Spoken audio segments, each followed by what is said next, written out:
রাজধানীর ঢাকার প্রধান সরকারি হাসপাতালগুলোতে প্রতিদিন তিল ধারণের ঠাঁই থাকছে না। ঢাকা মেডিকেল কলেজ হাসপাতাল সহ বিভিন্ন সরকারি হাসপাতালের মতো বড় প্রতিষ্ঠানে রোগীদের উপচে পড়া ভিড় আর চরম অস্বাস্থ্যকর পরিবেশ যেন এক নিত্যদিনের চিত্র। প্রথমত নোংরা পরিবেশ, দ্বিতীয়ত হচ্ছে গিয়ে মানুষ বেশি, জায়গা কম, এবং কম খরচেও যদি দিয়ে থাকে ফ্যাসিলিটিসও সেই কম খরচ অনুযায়ী যতটুকু সরকারের দেওয়া প্রয়োজন ততটুকু দেওয়া হচ্ছে না। শয্যা সংকটের কারণে হাসপাতালের বারান্দা, মেঝে ও করিডোরে গাদাগাদি করে থাকতে হচ্ছে রোগীদের। এর পাশাপাশি শৌচাগারগুলোর বেহাল দশা এবং ময়লা আবর্জনার তীব্র দুর্গন্ধে পরিবেশ অত্যন্ত অস্বাস্থ্যকর হয়ে উঠেছে। Premium commercial space is now for rent. Featuring ample parking and excellent accessibility, this 4,200 square foot space is ready. Elevate your business and call us today. নোংরা এবং ময়লা আবর্জনা দিয়ে চতুর্দিকেই পানের পিচকি, থুতু, কফ এবং যে সমস্ত খাবারগুলো খায় অবশিষ্ট খাবারগুলো সেখানেই ফেলে দিয়ে জায়গাগুলোকে নোংরা অবস্থায় রেখে চলে যায়, সেটাকে খুবই খারাপ অবস্থায় দেখা যাচ্ছে। অস্বাস্থ্যকর পরিবেশ। ধরেন আমি সুস্থ রোগী, যদি আমি রোগীর সাথে যাই আমি অসুস্থ হয়ে যেতে পারি ওই জায়গায়। তো সেক্ষেত্রে পরিষ্কার পরিচ্ছন্নতা বজায় রাখা হাসপাতালের জন্য অনেক গুরুত্বপূর্ণ একটা বিষয় বলে আমি মনে করি।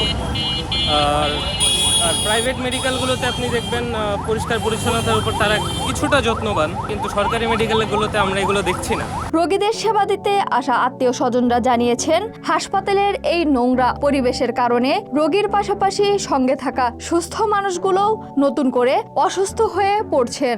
বিশেষ করে শিশু ও বয়স্কদের নিয়ে স্বজনদের পড়তে হচ্ছে চরম বিপাকে। কর্তৃপক্ষেরও কিছু দায়বদ্ধতা আছে এখানে। কর্তৃপক্ষ নিয়মিত ক্লিন করছে না, মানে হাসপাতালে আবার আপনার যারা কাজ করছে তাদের পরিচ্ছন্নতা কর্মী বা ডাক্তার যারা আছে তারাও হচ্ছে ঠিকমতো রেসপন্সিবল না হাসপাতালগুলোতে। তো তাদের উচিত সব জায়গায় রোগীদের সাথে রেসপন্সিবল হওয়া, হাসপাতালের এনভায়রনমেন্ট যেটা আছে ওটা সবসময় ঠিক রাখা।